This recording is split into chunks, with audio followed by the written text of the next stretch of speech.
সম্প্রতি কিছু ছবি সামাজিক যোগাযোগ মাধ্যমে ভাইরাল হওয়ার পর আলোচনা সমালোচনার মুখে পড়ে অবশেষে রশিদ খান তিনি স্বীকার করেই ফেললেন তিনি দ্বিতীয় বিয়ে করেছেন। হ্যাঁ দর্শক, সামাজিক যোগাযোগ মাধ্যমে ইনস্টাগ্রামে একটা পোস্টের মাধ্যমে এই বিষয়টি নিয়ে তিনি স্বীকার করে বলেছেন, 2025 সালের 2 আগস্ট জীবনের নতুন অর্থবহ এক অধ্যায় শুরু করলাম।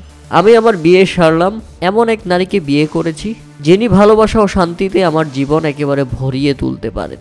এমন জীবনসঙ্গী খুঁজে আসছিলাম অনেক দিন ধরেই। মানে রশিদ খানের কথা শুনে বোঝাই যাচ্ছে তিনি দ্বিতীয় বিয়ে এই জন্যই করেছেন। এমন একজন নারী তিনি দীর্ঘদিন থেকেই খুঁজে আসছিলেন, অবশেষে পেয়ে গেছেন এবং দ্বিতীয় বিয়ে করে ফেলেছেন।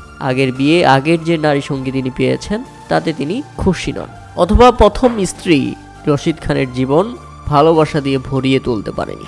শুধু এখানেই শেষ নয়, এই ক্রিকেটার আরও লিখেছেন, কদিন আগে আমার স্ত্রীকে নিয়ে একটি চ্যারিটি ইভেন্টে গিয়েছিলাম, কিন্তু মানুষের কাছ থেকে যে ধারণা পেয়েছি সেটা সত্যি দুঃখজনক। সত্যি হচ্ছে যে সে আমার স্ত্রী, এখানে গোপনীয়তার কিছু নেই। সবাইকে ধন্যবাদ। এর আগে 2024 সালে অক্টোবরে কাবুলের ইম্পেরিয়াল কন্টিনেন্টাল হোটেলে রশিদ খানের প্রথম বিয়ের অনুষ্ঠান হয়। ওই সময় তার সঙ্গে তার 3 ভাইও একই বিয়ের পিঁড়িতে বসেছিলেন। আফগান দলের সহ-অধিনায়ক মোহাম্মদ নবী মুজিবুর রহমান, আজমতুল্লাহ উমর জাই, এছাড়া আফগানিস্তান ক্রিকেট বোর্ডের বেশ কয়েকজন ক্রিকেটার তার প্রথম বিয়েতে উপস্থিতি ছিল।